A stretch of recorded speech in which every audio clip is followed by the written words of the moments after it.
Hello and welcome to On Point. My name is Tiaira Nowlin. We will be talking about something that affects millions of people worldwide, Alzheimer's disease, a disease with no cure and that is said to be growing at a rapid rate amongst older adults. Here today to discuss this disease and what its future may bring are Arturo Flores, a caregiver for his father who is an Alzheimer's patient, Linda Alexander Lieblang, the Director of Regions for the Alzheimer's Association California Southland Chapter, and Giovanni Sosa, CSUN psychology professor and researcher. Welcome, you guys. Thank you. Thank you.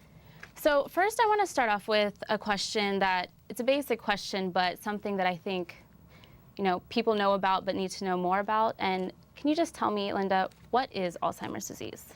Alzheimer's disease is a disease that affects the brain. It's irreversible.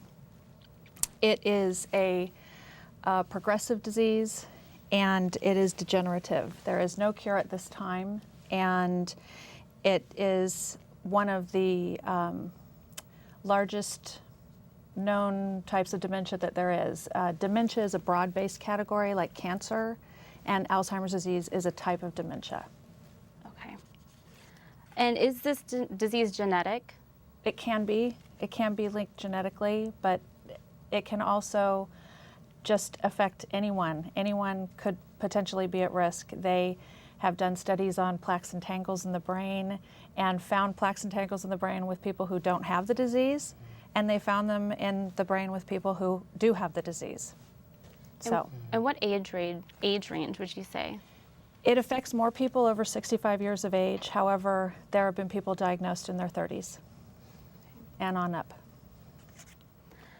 So sometimes aging, you deal with memory loss. So what differentiates Alzheimer's from just, your brain aging? Well, that's something that researchers still tackle. It's not clear-cut.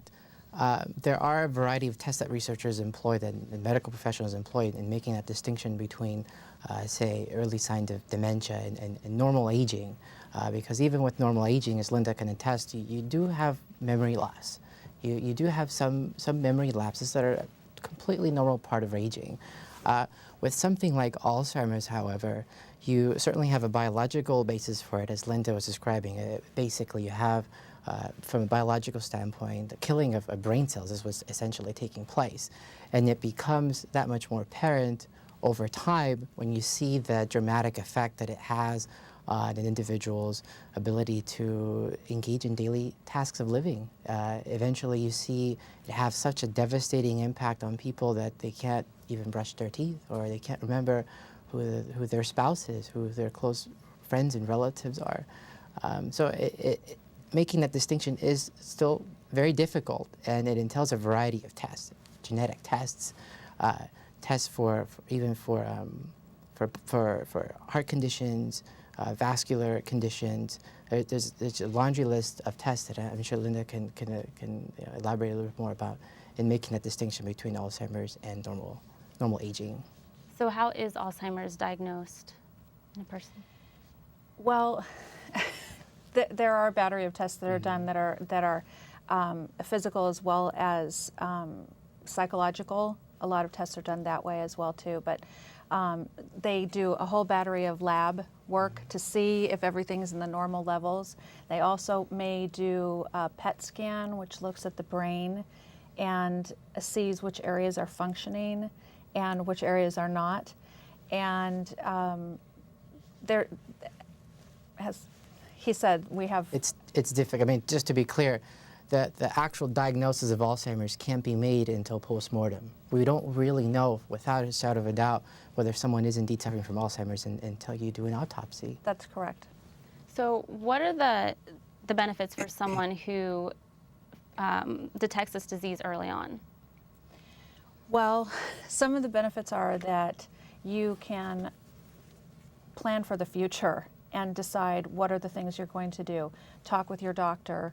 Are there medications that can slow down the progression of the disease that will help your loved one that has the disease?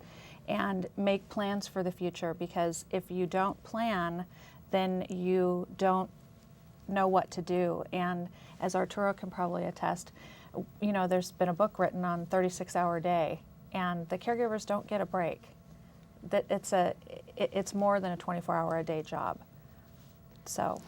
And I'd like to point out too that there's cognitive training, there's physical exercise, there's things that folks can do if Alzheimer's is caught early enough to stave off some of the effects or stave off the onset of some of the more severe symptoms. So all is not lost by any means. The earlier, the better. And I think that's one of the critical points here. The earlier that it's diagnosed, the earlier that it's caught, the more that you can do to improve the quality of your life. And the coping and learning techniques, like was mentioned, that you continue to challenge your brain and to keep those connections.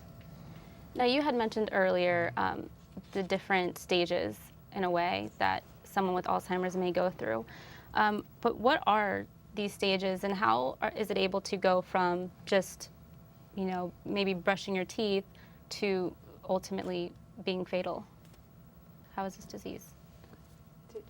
Well, I would add that, again, there's a biological basis for the disease. So it happens over time that what you have is these plaques and these tangles that Linda was describing earlier eventually begin to kill brain cells. And what that does, it prevents cells from communicating effectively with each other.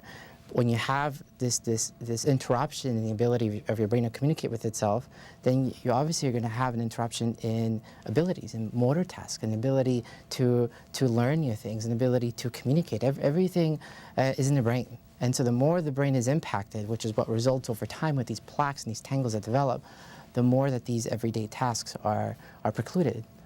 I'm just wondering if maybe Arturo could answer some of the things that he saw with his father initially. Well, I was actually going to ask. Okay. Now, you have been your father's caregiver for about 6 years now. Yes. So can you tell me about that, how it kind of started? Okay, well, my father's always been forgetful. Throughout his life, I've witnessed many times that he lost his keys, his wallet.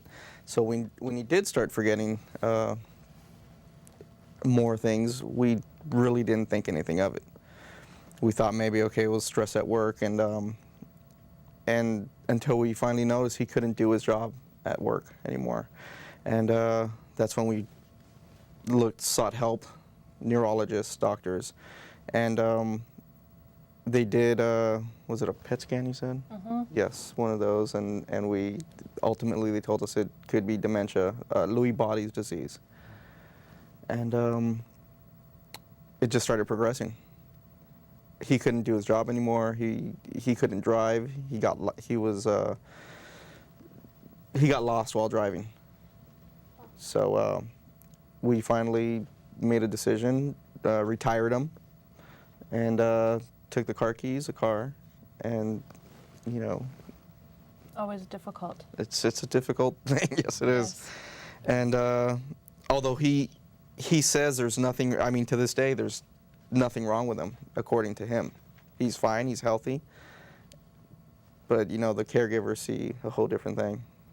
Now, you had told me earlier that these past 6 months have gotten worse for him? Yes, it's been a steady decline since 2004, but in the last 6 months, it's been a rapid decline.